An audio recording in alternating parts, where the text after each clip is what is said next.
ពិសេសទៀតហើយបងប្អូនចែកសន្ធីមានម៉នុយថ្មីទៀតហើយណាសម្រាប់ត្រីញៀនរបស់យើងគឺមានក្បូនទៀតហើយគឺឆ្ងាញ់ជាងមុនទៅទៀត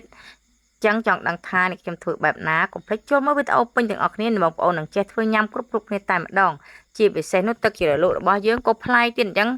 ការដែលប្លែកនោះគឺមានពីរប្រភេទបងប្អូនណាឥឡូវចង់ដឹងថាមានអ្វីខ្លះនេះខ្ញុំរៀបរាប់ដូចជាបងប្អូនឃើញអញ្ចឹងណាបងប្អូនទំនងមែនតែនតែម្ដងហើយធ្លាប់តែធ្វើទឹកញៀនពីមុនទឹកក្រហមថ្ងៃនេះធ្វើទឹកខៀវម្ដងឥឡូវតោះមកដងឡើងខ្ញុំក៏មានសាច់ត្រីចំនួន6ខាំបងប្អូនណាគឺច្រើនដែរ6ខាំគឺតែខ្ញុំមកតិចឯងចឹងហូបអត់អស់ទេអញ្ចឹងណាត្រីសាច់សុទ្ធតែម្ដងផ្លះរួចជាស្រេចហើយយើងក៏ធ្វើការលាង4 5ទឹកមកបងប្អូនណាគឺដៃ2តែម្ដងមកគឺដៃទាំង10យើងហ្នឹងគឺលាងពូតទម្លាក់ចឹងមកតែត្រីនេះក៏ផ្លាសេតកករួចជាស្រេចម្សារួចទៅហើយអញ្ចឹងណាដល់តែពេលញ៉ាំយើងក៏លាងទឹក2 3ទឹកហើយយើងក៏រៀបពីម្សាទៀតដើម្បីទៅធុងក្លាសេអីចឹងបងប្អូនណាគឺចាក់ទឹកលាងចឹងមកបងប្អូនក៏មើលនាបតែចេះសន្ធីតែនាបឈើបងប្អូនឈើពីដើមអញ្ចឹងក៏ខ្មៅដែរអញ្ចឹងសូមអធិស្ឋានផងគឺមិនទាន់មានផ្ទះត្រឹមត្រូវនៅស្អាតគេទេឥឡូវត្រីរបស់យើងនេះកុំរៀបរាប់ច្រើនពេកមកមើលត្រីយើងវិញត្រីរបស់យើងគេផ្លែបានល្អមែនតើគឺសាច់បែបហ្នឹងគឺញ៉ាំជាមួយទឹកជ្រលក់របស់យើងគឺឆ្ងាញ់មែនតែនជាពិសេសអត់មានឆ្អឹងទេបងប្អូនចង់បកសបកញ៉ាំក៏បានបងប្អូនចង់ញ៉ាំទាំងសបកក៏បានដែរគឺអត់ស្វិតទេសម្រាប់ត្រីយើងនេះណាគឺស្រួលញ៉ាំមែនតែនហើយត្រីនេះដែរគឺជាប្រភេទត្រីសមុទ្របងប្អូនណាគឺយកមកធ្វើថ្ងៃនេះគឺអត់មានជាតិឆ្អាបទេគឺត្រីសមុទ្រគឺហូបទាំងឆៅនឹងតែម្ដងគ្រាន់តែផ្លែហើយគឺយកផ្លាសេតករួចជាស្រេចហើយយើងយកមកលាងទឹកក៏ដាក់ផ្លាពេលដែលហូបយើងក៏ផ្លាសេតកម្ដងទៀតឥឡូវនេះក៏លាងស្អាតរួចជាស្រេចហើយយើងក៏រៀបម្ដងមួយមកសម្រាប់ត្រីរបស់យើងបងប្អូនណាគឺរៀបវាដាក់ឲ្យស្អាតមកសមរម្យមកយើងយកទៅដាក់ទូទឹកកករបស់យើងអាកកពេលដែលយើងតម្រាំតែបុកទឹកញៀនទឹកអីហើយបងប្អូនគឺត្រីរបស់យើងនេះគឺក្រៀមឡើងស្ងួតគឺឲ្យគួរឲ្យចង់ញ៉ាំមែនតែនវាត្រជាក់ស្រាប់ឆ្ងាញ់តែម្ដងអញ្ចឹងត្រីយើង6ខាំនេះយើងក៏រៀបបាន2ចានដែរបងប្អូនណាគឺចានដាច់ធំជាងនឹងមួយហើយនឹងចានបាយមួយប៉ុណ្ណឹងដែរអញ្ចឹងក៏រៀបបានអញ្ចឹងដែរចឹងបងប្អូនរៀបស្ដើងបែបហ្នឹងពេលដែលយើងយកញ៉ាំទៅត្រីវាស្ងួតស្រាប់អញ្ចឹងពេលញ៉ាំទៅស្និទ្ធមកមែនតែនអត់ឆ្អាបទេអញ្ចឹងណាហើយវិធីមួយទៀតនោះខ្ញុំថ្ងៃនេះក៏មានប្រើដូងមួយដែរឥឡូវបងប្អូនក៏មើលត្រីប៉ុណ្ណឹងមកក៏យើងទុកឲ្យឡែកយើងក៏រៀបមកកធុនមកចានដៃទៀតបងប្អូនណាគឺលក្ខបាន2ចានដៃត្រីយើងនេះគឺញ៉ាំគ្នាដល់តែ4 5នាក់ឯណោះថ្ងៃនេះនោះចឹងក៏ច្បាស់មកដាក់រៀបមួយទៀតមករៀងពិបាកបន្តិចគឺកាមេរ៉ាមែនគឺដៃខ្លួនឯងចឹងបងប្អូនកុំថាធ្វើគ្មានអនាម័យតែប៉ិតយើងនេះធ្វើញ៉ាំផ្ទះរៀងខ្លួនទេបងប្អូនមិនបានធ្វើលក់អីទេគ្រាន់តែថាធ្វើលក់ទៅយើងជាអនាម័យទៅយើងសម្រាប់គេហូបដែរយើងក៏រឿងហូបក៏យើងអនាម័យដែរប៉ុន្តែយើងដៃម្រាមដៃយើងទេយើងលាងស្អាតហើយអញ្ចឹងណាថានៅប្រើសើមដៃយើងធ្វើអត់ដៃទេអញ្ចឹងយើងក៏ប្រើដៃសុទ្ធតែម្ដង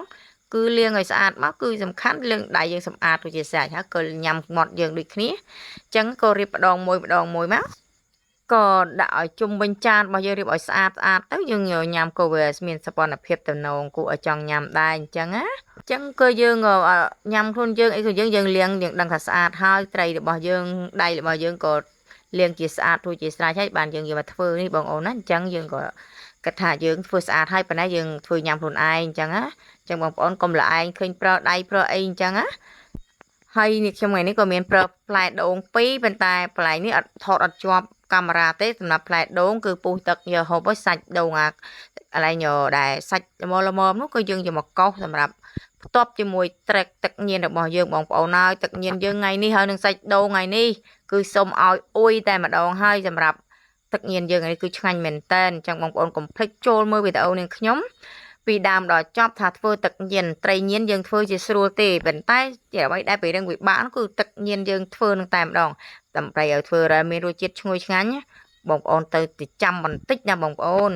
ចឹងនៅការធ្វើទឹកញៀនរបស់យើងនេះដែរក៏ធ្វើខុសគ្នាបន្តិចបន្តួចបងអូនណាគឺมันមានគ្រឿងដូចគ្នាទាំងអស់នោះទេអញ្ចឹងចង់ដឹងថានេះខ្ញុំធ្វើបែបណាកុំភ្លេចមើលវីដេអូចាយចន្ទធីពីដើមដល់ចប់ហើយកុំភ្លេច share ម្នាក់មួយដើម្បីតាមដានវីដេអូនេះខ្ញុំបន្តទៀតផងណាបងប្អូនឥឡូវត្រីរបស់យើងក៏រៀបបានស្អាតបាតបែបនេះហើយយើងក៏យកដាក់ទូទឹកកកអញ្ចឹងបងប្អូនគឺបាន2ថាសតែម្ដងថាសមួយគឺចានបាយយើងមួយអញ្ចឹងណាហ ហើយយើងក៏យកធ្វើការដាក់ក្នុងទូរបស់យើងដាក់ទូយើងរួចជាស្រេចហើយចាំយើងមកធ្វើគ្រឿងនេះដាក់ទូទឹកកកបងប្អូនដាក់កន្លែងកកណាចឹងយើងខ្ញុំថតកាត់ពេលយប់ហើយនេះសាច់ដូងរបស់យើងគឺកាត់បានបែបហ្នឹងយើងមកបន្ទាប់ជាមួយទឹកជ្រលក់គឺឆ្ងាញ់អែមតែម្ដងហើយគ្រឿងរបស់យើងក៏មានលឹកក្រូចសើចមានដេងមានគល់ស្លឹកគ្រៃមានខ្ទឹមសខ្ទឹមក្រហមយើងនឹងដាក់ឲ្យសព្វមកគឺហាន់បែបនេះហើយនេះខ្ញុំថ្ងៃនេះក៏យកម្ទេសអាចសាតយើងរបស់យើងយកពណ៌ឲ្យខៀវស្អាតនេះសក្រីយើងហាន់រួចជាស្រេចហើយមានសណ្តែកដី2កញ្ចប់ក្រូចឆ្មាតាមចំណង់ចំណូលរបស់បងប្អូនដាក់មកជូរប៉ុណ្ណាដាក់ប៉ុណ្ណឹងមកសម្រាប់យកពណ៌ខៀវថ្ងៃនេះប្រើម្ទេសអាចសាត់គឺម្ទេសខៀវសុទ្ធតែម្ដងពណ៌អាចតបងប្អូនណាហើយថ្ងៃនេះដែរនេះខ្ញុំក៏មិនបានបុកដែរគឺខ្ញុំប្រើម៉ាស៊ីនកឡុកបងប្អូនណាឥឡូវក្រូចឆ្មារបស់យើងក៏បានដៃម្ខាងកាន់ដៃម្ខាងនេះចាអត់បានថតបោះក្បាយទេពេលខ្លះកាមេរ៉ាមិនអត់បានថតអញ្ចឹងណាក៏ប្រដៃយើងម្ខាងថតម្ខាងក៏ច្បាច់ឲ្យបងប្អូនមើលមិនបានថតក្បាយកន្លែងចិត្តហ្នឹងទេណាចាំអធិស្ឋានផងមើលធ្វើអាហ្នឹងបាន2នាក់គឺកាន់តែល្អបងអូនណាគឺធ្វើម្នាក់ឯងវារៀងឆ្កងដៃបន្តិចឥឡូវយើងកុំនិយាយច្រើនឥឡូវយើងយកដាក់ម៉ាស៊ីនកឡុករបស់យើងទាំងអស់មកគ្រឿងដែលយើងធ្វើបានមិញគឺហាន់តូចល្មមមកគឺដាក់ម៉ាស៊ីនកឡុកបែបហ្នឹងមកគឺកឡុកតែ2 3ត្រិលមកគឺម៉ត់ខ្ទេចតែម្ដងចឹងម្ទេសខ្ញុំប្រើតែម្ទេសប៉ុណ្ណឹងទេតែខ្ញុំមិនសូវចូលចិត្តហឹរខ្លាំងទេប៉ុន្តែថែមមួយច្បាមទៀតដោយសារពណ៌ស្ទើដល់ពេលហើយរៀងហឹរបងប្អូនណាចឹងបងប្អូនចង់បានឈ្ងុយដាក់ខ្ជិបាំងស៊ុយមកថែមតិចទៀតដើម្បីឲ្យពណ៌កាន់តែល្អណាតែខ្ញុំអត់មានក៏យប់ហើយក៏ដាក់តែប៉ុណ្ណឹងទៅទើបមកខូចឆ្មាយើងច្បាច់ដាក់ចានមកដាក់កន្លះចានមកយើងចាក់ច្រច់នឹងទាំងអស់មកទើបមកគ្រឿងទេសរបស់យើងចាំខ្ញុំប្រាប់ម្ដងមួយបងប្អូនដែលដាក់ក្នុងចានកឡុករបស់យើងណាចឹងទឹកជ្រលក់របស់យើងនេះក៏ត្រូវតែមានស្ករត្នោតស្ករសដែរបន្ទាប់មកក៏ម្សៅស៊ុបមាន់បន្តិចក៏ដាក់ក្នុងនឹងដែរដើម្បីឲ្យមានរសជាតិឆ្ងាញ់មីចេងបន្ទាប់មកទឹកត្រីរបស់យើងបន្តិចមកដែលយើងដាក់ក្នុងនេះមកមីចេងស្ករសបន្តិចដែរអញ្ចឹងណាគឺស្ករសក៏មិនចោលស្ករត្នោតក៏មិនចោលតែពិសេសស្ករត្នោតត្នោតដើមយើងតែម្ដងមិនមែនត្នោតក៏ត្នោតទីផ្សារដាក់ម្សៅទេបងប្អូនបន្ទាប់មកយើងក៏យកដាក់ម៉ាស៊ីនកឡុករបស់យើងតែ2 3ត្រាំមកគឺខ្ទេចហើយជាអាស្រ័យផងបងប្អូនណាគឺថតការយប់អញ្ចឹងមានភ្លើងគឺដៃម្ខាងថតតែឯងតែឯងអញ្ចឹងណាគឺវាភ្លើងភ្លឺខ្លះអត់ខ្លះអញ្ចឹងទៅសូមអធិស្ឋានផងកន្លែងណាមើលច្បាស់មិនច្បាស់អីបងប្អូនអញ្ចឹង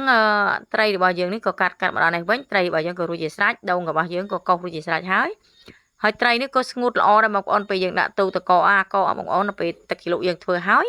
ត្រីរបស់យើងនេះក៏ស្ងួតល្មមដែរបងប្អូនហើយគឺតំណងមែនតែនតែម្ដងហើយថ្ងៃនេះ2វងណាម៉ែមួយវងឪមួយវងគឺ2ថាសគឺល្មមតែម្ដងហើយនេះបែកសាច់ដូងដាក់កដាលចឹងមកពេលដែលយើងយកញ៉ាំទៅយើងសេវាសាច់ដូងផងសេវាត្រីញៀនយើងផងហើយជាមួយអាសាឡាត់យើងបន្តិចមកស្ពៃអីក៏ដោយឲ្យបងប្អូនចូលចិត្តបងប្អូនដាក់មកហើយទឹកជ្រលក់របស់យើងក៏មានខៀវមានក្រហមដែរតែក្រហមខ្ញុំធ្លាប់ប្រាប់បង្ហាញបងប្អូនម្ដងហើយតែថ្ងៃនេះអត់បានប្លែកជាងមុនគឺដាក់ទឹកញៀនរបស់យើងពណ៌ខៀវ